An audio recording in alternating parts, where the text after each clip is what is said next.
listen to Out and About. Here's where we went out this week. So we found a new barbecue place by the amusement park that's not far from our house. Overlooking the 2-0. Yeah, the 2-0 River. Mm-hmm. Which is a tributary of the Yangtze.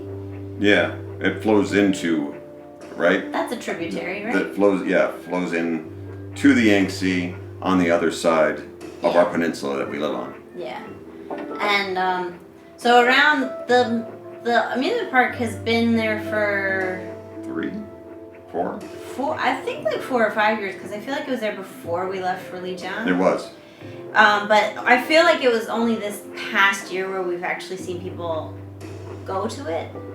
And I mean, that area has been slowly building up around it, but it's not a popular amusement park. Like, I mean, we go there on the weekends, and it's not like it's not super busy. It's funny because there's fake Transformers and Mickey Mouse and Marvel characters and confusion of ripped off intellectual property. And it's called Spirits Land because we're the alcoholic city. Yeah. And then you would expect it's all gilded up to look like there'd be like 1 billion people there on the weekend. Yeah. But it kind of looks like an old capacity, but yeah, it looks like some kind of ghost town with like a little boy jumping in and out of fountains and stuff. And the water park part seemed busy this summer. Yeah, that's usually because they have like live shows and stuff too. Yeah. We can hear them rocking out. Yeah, but so there's like a lot of restaurants around the outside of it because it's not there's like small restaurants inside of it, but it's not a Disneyland kind of thing. Yeah. It's more like a smaller. It's a Spirits Land kind of thing. Smaller than Six Flags kind of thing. So like, definitely. If you wanted to go eat, you'd probably leave the park. Yeah. And so there are all these restaurants around it, which I feel like the restaurants do more business than the amusement park. Yeah. But there's one that we've been driving by that had a nice outdoor area we could see from cabs as we go by. That overlooked the river, and we finally went, and we went twice. It was better than we thought it would be. We were just going for aesthetic purposes, but it turned out it's some of the best barbecue we've had in town. Yeah, well, a little pricier for it, but barbecue culture is really huge in our city.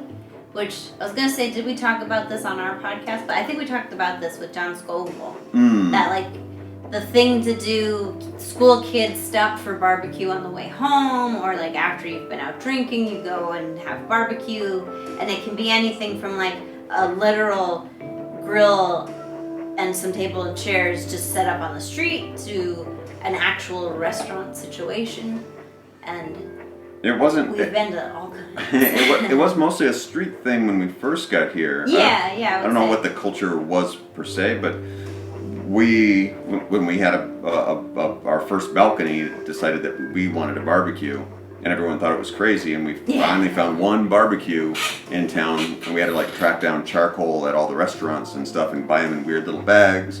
Yeah. And then all of a sudden, just one day, possibly because the camping culture all of a sudden boomed while we were here over the 8 years. Yeah. It became places like Chengdu are good stopping points for a lot of visitors before they go off into the mountains, so they buy some gear. Yeah. And then I think it just leaked over into our town, and now it becomes people are buying like little pup tents to go sit in the park and for the afternoon and bring barbecues. Like Labor Day, 2 years ago. Our friend organized a party. He brought a grill. He prepared like spicy chicken wings and stuff, and good stuff. Which 8 years ago we were like, how do you guys barbecue? And they're like, that guy over there. Yeah. It was a thing you went to. It's not a thing you did at your own home or under your own power. Which we even like we didn't know what to call it. We were like, on fire, and they're like BBQ. Yeah. We're like, BBQ? How fun! Yeah. And it's different. It's not the same as like there's a grill involved, but it's not hamburgers and hot dogs. Chicken wings crossover. True. And again, we're Szechuan, so everything is spiced unless you specifically say. They just like put anything on a stick and grill it. Anything meaning vegetables and little meat, shish kebabs. The weirder it gets is the more expensive it gets. Yeah. I would say. I guess specialty stuff would be more So it isn't like necessarily like you're not gonna like wander into liver or brains unless you know it because you're gonna pay for it. Well, but liver and brains are cheap. Well, but they don't put it on barbecue. It's mostly like a piece of broccoli or something. We don't choose that at barbecue. It's there though. Yeah, but they're on special plates. They are. You buy like a brain. Okay. Well, brain, because you can't put a brain on a stick. You can't put a brain on a stick. But I've seen like livers on sticks or like chicken hearts on sticks. Yeah, they have it, but isn't it a more pricey dish that goes off to the side, like the special baskets or? I don't know. I don't know about that. We never looked at the price, I guess. Yeah, we just don't. We bypass that stuff. But this place was good. They had like, why it's more expensive is they have the actual restaurant and it's a nice place and there's a bathroom and there's a nice overlook, but also the quality of the meats and vegetables is better. You can also get, fish barbecue is a big specialty of the area, and that you can get from small to large places. They all do that, and it just is like a fish and tofu and greens all thrown on a platter. It's interesting too because it is a scaled thing of like this restaurant we're talking about right now is a very fancy upscale restaurant. It's in a nice part of town. It's a nice sit down place with a beautiful view, and you get a beautiful dish and everything. But we get the same dish if we go out to the countryside where a guy smacks a fish onto the sidewalk till it's dead and then makes it up, and it's just a sidewalk food, but it is essentially the same dish.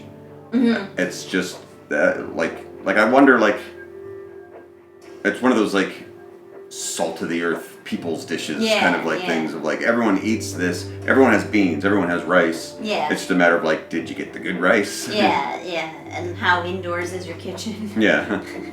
But yeah, that was always fun.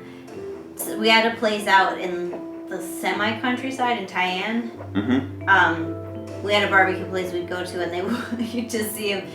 They had like a bucket of fish, live fish, and then when you chose a fish, they really would just whack it against the curb and then scale it right there. And there was a cat who hung out like, is there some for me? And the kids. And the kids, like to watch it. They'd all like gather around and be like, ah! Ooh. Yeah. Yeah. So that was barbecue.